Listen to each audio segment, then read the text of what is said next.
Welcome to Beyond Bitewings, the business side of dentistry, brought to you by Edwards & Associates PC. Join us as we discuss how to build your dental practice, optimize your income, and plan for your future. This podcast is distributed with the understanding that Edwards & Associates PC is not rendering legal, accounting, or professional advice. Listeners should consult with their business advisors before acting on any of the information that is shared. At Edwards & Associates PC, our business is the business of dentistry. For help or more information, visit our website at eandassociates.com.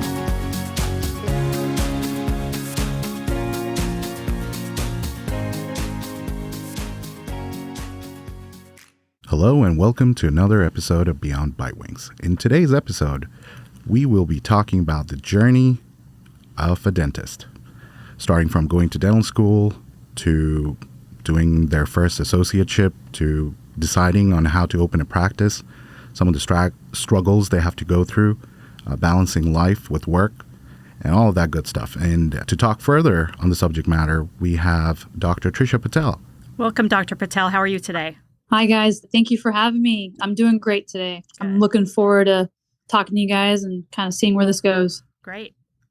Yeah, absolutely. And of course, we have Lynn. Hi. I'm back. You missed me, I'm sure. I know I did, and I'm sure a lot of our listeners did as well. So, Trisha, tell us a little bit about yourself, your practice and what you do right now and how you started off. Yeah, so just a little bit about me. Currently, I have my own dental office that we started from the ground up, and we're about a year and 4 months about. And so now that we've been a year in, kind of get a good idea of kind of how I was able to do for that first year and kind of just hopefully grow from that.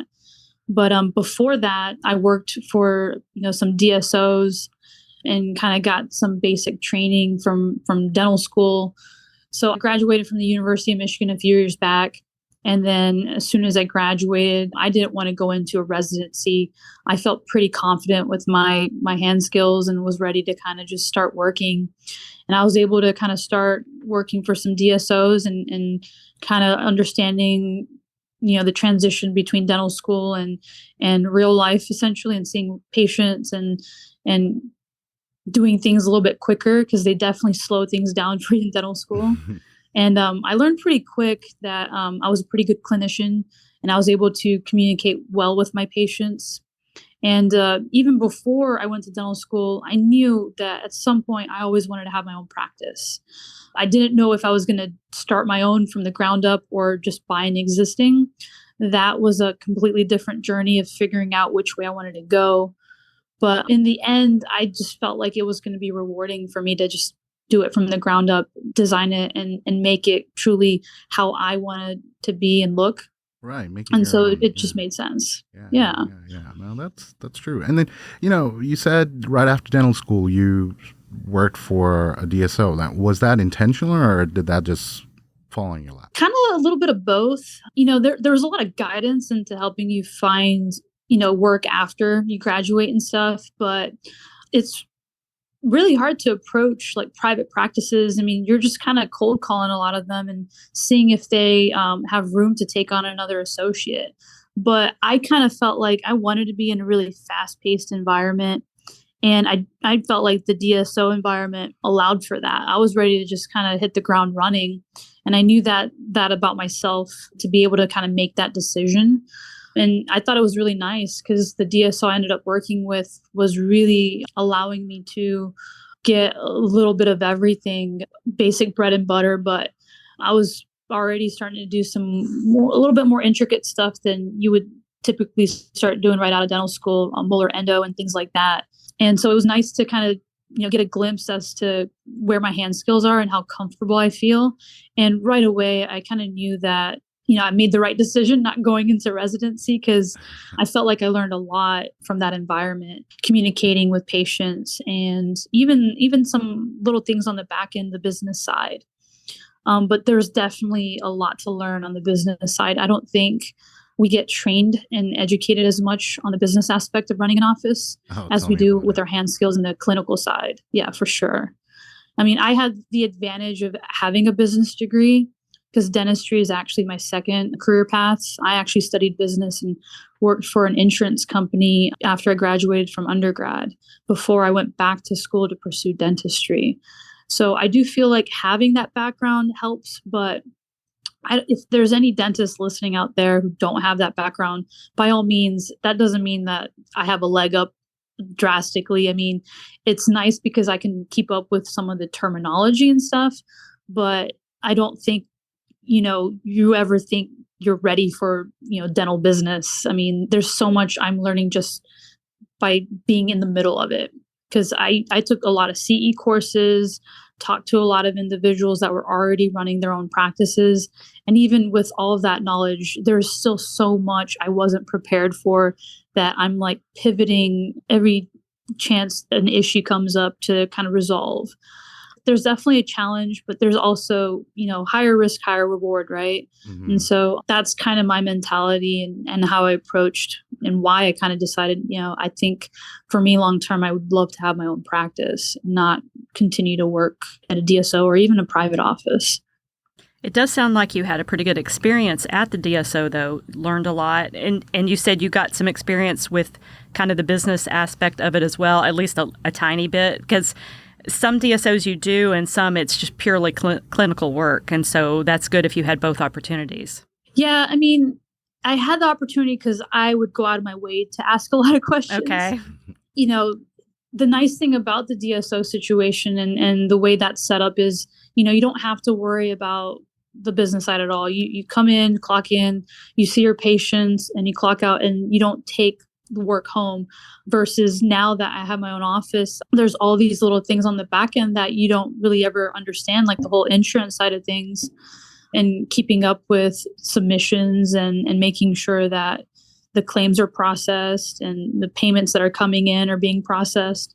And there's like that whole aspect of it that that's the part of the dental aspect of business that I never got either from school and training or from my DSO experience. I literally was in the trenches getting these EOBs and trying to understand, okay, how do I process this?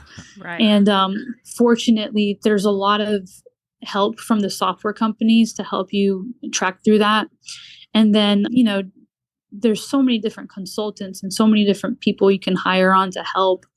And I did a little bit of that too, to kind of just catch up and bring myself up to speed. But, it's a little scary. I'm not going to lie, not knowing if you're doing this right or not and getting the right help to help you overcome those kinds of challenges. It is, because it's an expensive business to start. I mean, if you go out and and become a medical doctor, you don't have to buy all this equipment. It's not very expensive to go work for a hospital or open a practice and buy an x-ray machine. But dentists have to buy so much equipment and equip the offices in such a way, it's very expensive. So it is a scary thing because you can't really be prepared until you jump into it. And to get the trusted advisors around you so that you can have the best leg up and make it profitable as quickly as possible is about the most security you can have. I mean, dentists don't fail by and large, but it's still a scary venture. Yeah, I mean, it's crazy. I've talked to so many different people. I mean, from the big supplier companies like Patterson and Henry Schein and Bengo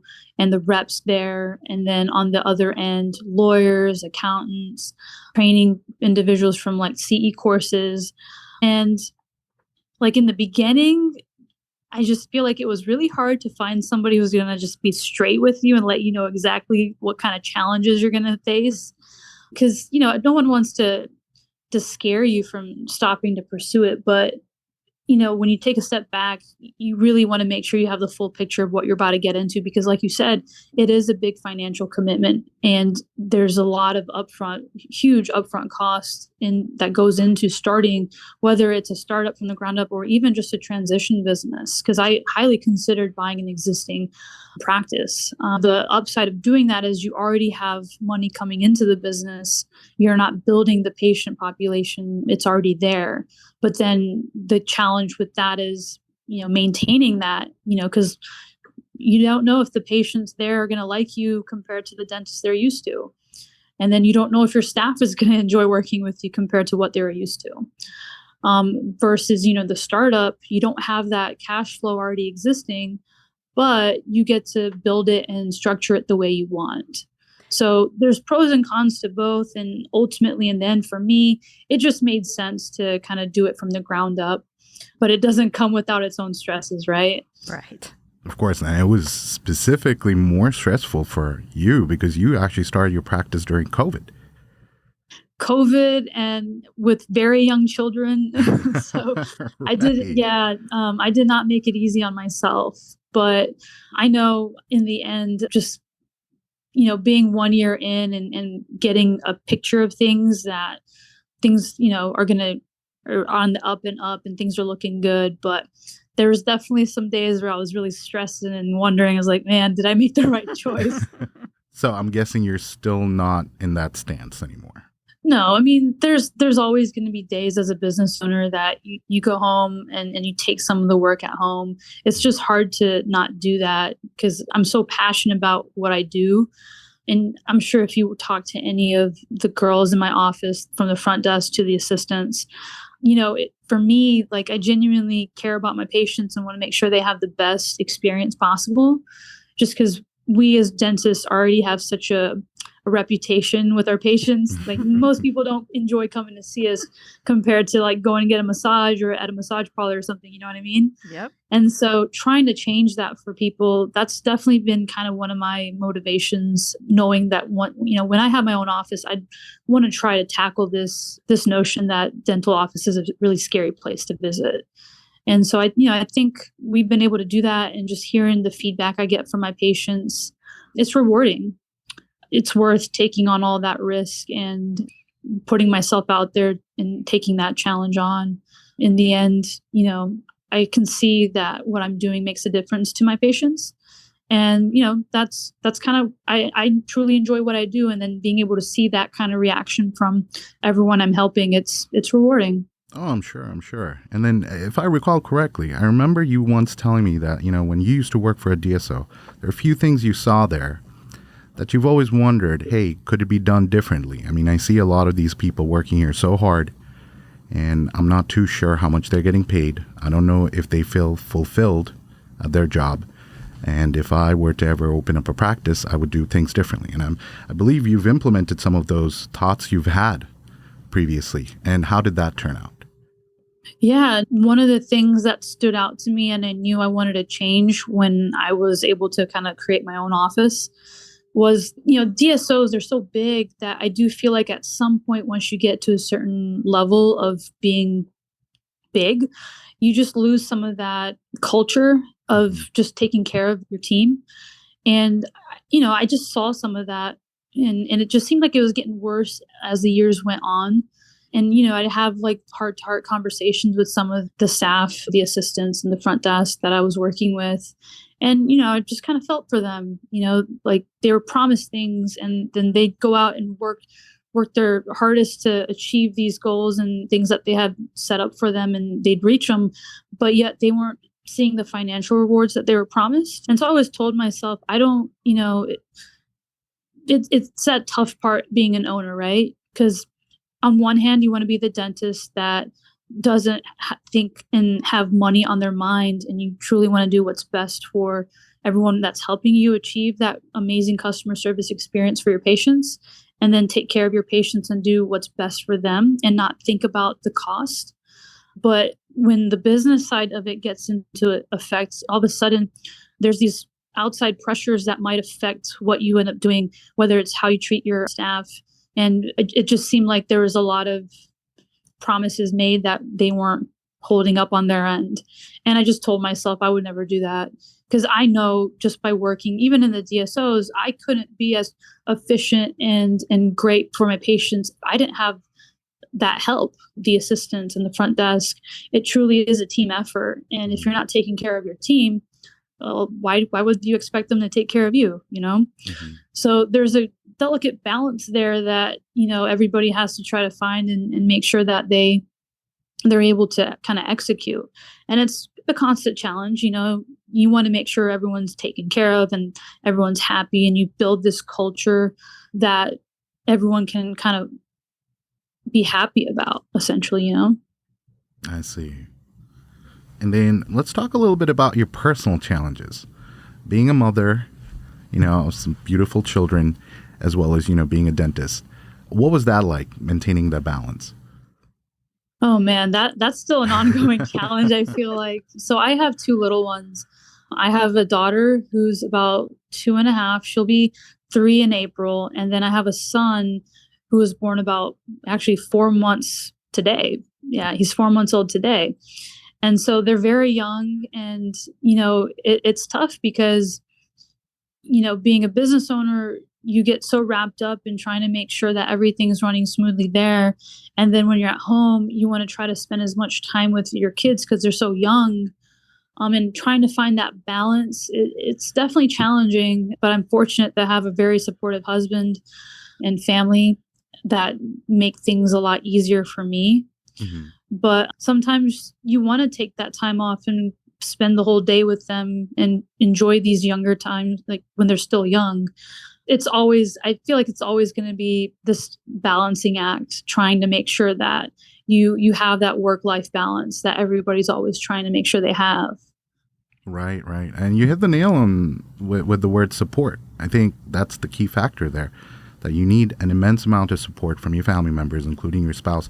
And if I'm not mistaken correctly, it's not just your spouse. I mean, even your parents, like extended family members, that do their part however they can to make sure that balance is maintained. Yeah, no, I'm very fortunate because I know there's probably folks out there that don't have that kind of family dynamic, but I'm very blessed to have a very supportive husband and parents and in-laws that are able to kind of help us when we need it. So there's definitely a blessing there for sure. So, Dr. Patel, if you were talking to a dentist just starting out, thinking about opening their own practice, what would you advise them? What's the thing that you wish you had known before you started out on your journey? When I first started out, I think I was kind of going through some analysis paralysis. From a financial standpoint, I think most people need to figure out, are you willing to take on a loss of income in the beginning to establish your own office? Or do you need a source of cash flow from the beginning? From a financial standpoint, you need to figure out what are you willing to accept and not accept. And then that can help you at least decide, okay, I'm willing to forego some income up front to be able to do a startup, or no, my situation isn't such that that's going to be good for me. I think I need to transition into an existing office. That question alone for yourself, just figuring out what works best for you, will kind of help you decide which way you might want to go. But then after that is, making sure you do have a good CPA who can look at the numbers for existing practices to find you something that is going to allow you to flourish.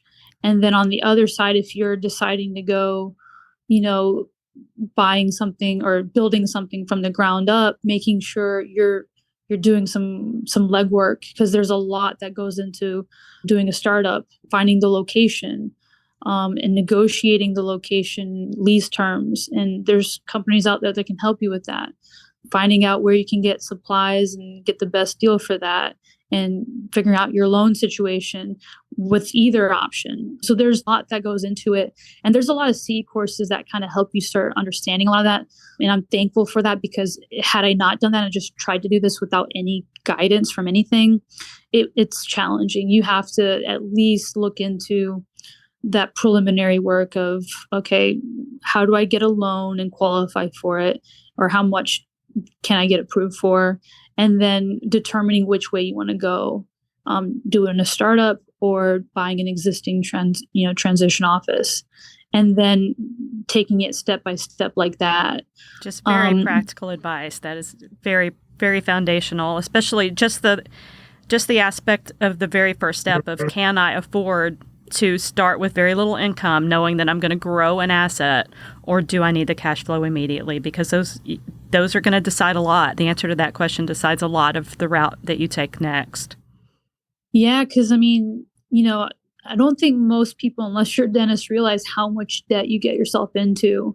Loans from undergrad to dental school, and then another loan for starting the business. That can definitely pile on. So if you don't have that under control, and then all of a sudden things blow up, but you're setting yourself back quite a bit.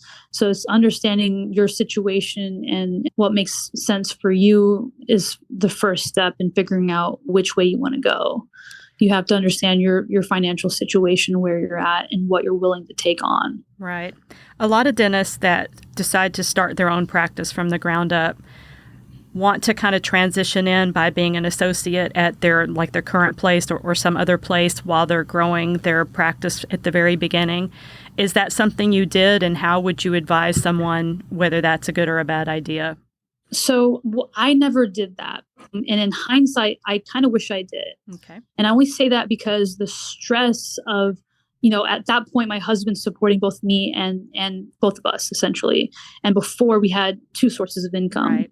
And if I were to be able to work somewhere else to sustain at least half of that while I'm transitioning to the other, I wish I had done that. And honestly, when you talk to a lot of even like banks that, like Bank of America, Wells Fargo, these are two big banks that, do a lot of dental loans.